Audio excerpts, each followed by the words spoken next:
मूलक है, द्वेष फैलाने वाली फिल्म है। और हिंदी फिल्म जो रहती थी वो कैसी समाज को इकट्ठा करने की फिल्म रहती थी। समाज में जो प्रॉब्लम है उसका डिपिक्शन होता था। कलाकारों ने कभी भी द्वेष फैलाने का काम नहीं करना चाहिए और कभी कभी किया भी नहीं। और जो द्वेष फैलाने का काम करते वो कलाकार टिके भी नहीं, उनका नाम भी अभी कोई याद नहीं करता। ऐसा है, हिंदी फिल्म में बहुत बड़े बड़े लोग हो गए, बिमल रॉय हो गए, महबूब खान साहब हो गए, राज कपूर हो गए, के आसिफ जैसे हो गए।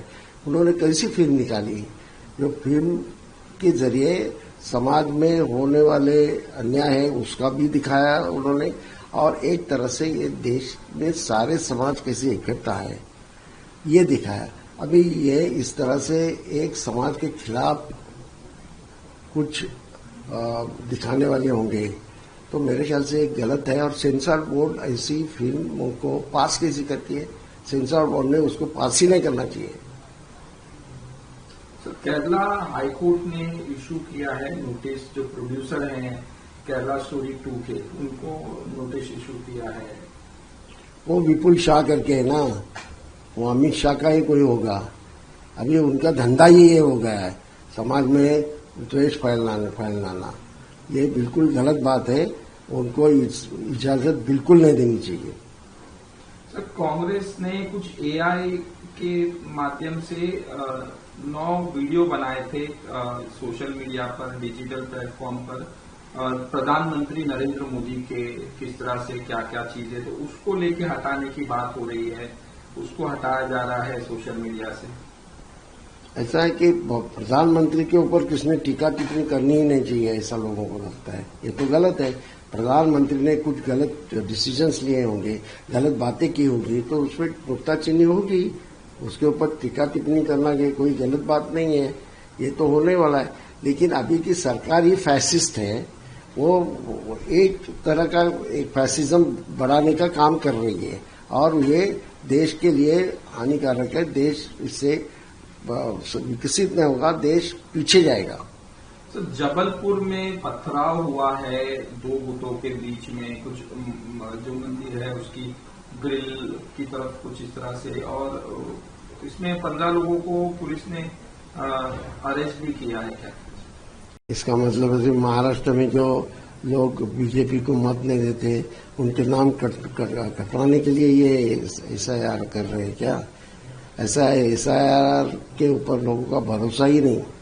एक तो इलेक्शन कमीशन ये सरकार के इशारे पे चलता है, ये कभी हुआ नहीं था, ये बिल्कुल गलत बात है। अभी महाराष्ट्र में इस तरह का करने वाले होंगे तो लोग उसको विरोध करेंगे। सर, जो प्लेन क्रैश हुआ अजीत पवार का, उसके ब्लैक बॉक्स की चीजें जो हैं वो रिकवर की गई हैं, और जो AAIB है downloaded the black box of जो प्लेन है उसका ब्लैक बॉक्स का जो भी मटेरियल है वो डाउनलोड हुआ है, और अभी फॉरेन टेक्निक से ये पूरी इसकी इंक्वायरी हो रही है और जो ब्लैक बॉक्स है उसके अंदर की चीजें निकाली जा रही है। अच्छा हुआ अभी तक ब्लैक बॉक्स मिलता ही नहीं था। ब्लैक बॉक्स बोले जल गया, ऐसा भी पूरा प्रचार किया गया था। लेकिन ब्लैक बॉक्स जो रहता है वो कभी भी खत्म नहीं होता, वो मिलता रहता है और वो मिला, वो बड़ी अच्छी बात होगी। इसके जरिए बहुत सारी बातें अभी बाहर आ सकती हैं। ऐसा है, रोहित पवार साहब ने जो सवाल उठाए हैं वो सवाल के ऊपर कहाँ न कहाँ जांच होना बहुत जरूरी है। पूरी फैमिली अभी उनकी, अजीत पवार साहब की फैमिली ये शक कर रही है, तो फैमिली को कहाँ न कहाँ कॉन्फिडेंस में लेके ये क्या हुआ है वो फैमिली को दिखाना बहुत जरूरी है और लोगों को भी दिखाना चाहिए। अगर उसमें कोई हादसा है तो वो भी ढूंढ निकालना चाहिए। सर, सुरक्षा की मांग कर रहे हैं रोहित पवार के लिए। सुप्रिया सुले ने कहा कि उनको पुलिस सुरक्षा मिलना चाहिए क्योंकि अजीत पवार की जो ये सवाल उठा रहे हैं प्लेन क्रैश को लेकर। नहीं, वो ऐसा है, वो फैमिली जो है वो फैमिली के खिलाफ अगर लोग होंगे तो उनको पुलिस संरक्षण तो मिलना ही चाहिए, उसमें कोई बड़ी बात नहीं है। सिक्योरिटी उनको मिलना जरूरी है। सर, राज्यसभा चुनाव को और सीट को लेके जो एनसीपी है शरद पवार, उनकी पार्टी और कांग्रेस और शिवसेना में आपस में मतभेद हो रहा है क्या? मतभेद नहीं है, किसको जाना चाहिए क्या जाना चाहिए, वो पहले से ही बहुत सारे लोग तैयार रहते हैं, उससे उसकी बहस आती रहती है, कोई मतभेद नहीं। तीनों पार्टी जो इसमें इंडिया ब्लॉक की जो पार्टी है वो इकट्ठा आके एक किसको भी ये देंगी, समर्थन करेगी और वो चुन के आएगा, क्योंकि एक ही सीट चुन के आने वाली है। सर, ये जो यूएस प्रेसिडेंट है डोनाल्ड ट्रंप, फिर से उनका बयान आया, क्लेम किया कि मैंने बहुत लाख मतलब मिलियंस लोगों की जान बचाई, जो इंडिया पाकिस्तान का जो कॉन्फ्लिक्ट हुआ था उस वक्त उससे रोककर। इस तरह से डोनाल्ड ट्रंप का फिर से बयान। डोनाल्ड ट्रंप बहुत सारी बातें करते हैं, सच क्या है मालूम नहीं पड़ता, इस तरह की वो बातें करते हैं। प्रधानमंत्री हमारे कुछ बोलते ही नहीं। ये जो युद्ध हो रहा था वो समाप्त करने का या रोकने का काम उन्होंने किया, ऐसा उनका कहना है। इसके बारे में साफ सुथरा स्टेटमेंट अभी तक हमारे प्राइम मिनिस्टर ने या सरकार ने किया नहीं। ये वास्तव है।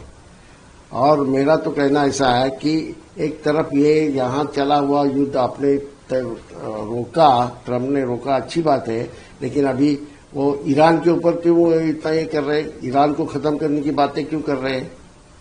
ऐसा है, ये हर जगह खाली अमेरिका ही रहनी चाहिए, ऐसा उनका जो ये है उसको वो बिल्कुल खराब गलत बात है। और एक बात ध्यान में रखिए कि आज कहाँ न कहाँ अमेरिका की पॉलिसी ऐसी है कि भारत वीक रहे, वो मजबूत नहीं बनना चाहिए। मजबूत बनेगा तो रशिया, चाइना जैसा ये भी अपने विरोध में जाएगा, ऐसा उनको डर है।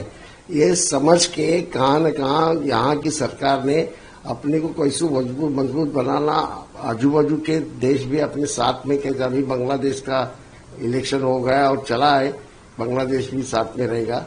मैं तो बोलूंगा कि नेपाल है, ये है, श्रीलंका है, अपना पाकिस्तान है, इन सबसे बात करके इकट्ठा रहना बहुत जरूरी है। एक ब्लॉक का नेतृत्व कहाँ न कहाँ इस देश ने करना बहुत जरूरी है। अब अमेरिका के इशारे पे चलना हमेशा बिल्कुल गलत बात है। इतना छोटा देश नहीं है हमारा। डोनाल्ड ट्रंप ने जो जेट जो है वो जेट प्लेन बोले कितने गिरे थे, उसका भी नंबर बढ़ाया है 11। बोले उस वक्त जब ये हुआ था 11 जेट प्लेन। नहीं, ऐसा है, युद्ध होता है तो जो प्लेन गिरते हैं सब कुछ होता है, नुकसान तो होता ही है, लेकिन उनके इशारे से युद्ध रोकना बिल्कुल गलत बात है। ऐसा मुझे तो उस वक्त लगा था कि ऑक्यूपाइड कश्मीर तो लिबरेट हो जाएगा, लेकिन कुछ हुआ नहीं। उसका फायदा क्या हुआ? 3 दिन में वो बोलते हैं चुप रहो और आप चुप रहे, ये क्या बात है?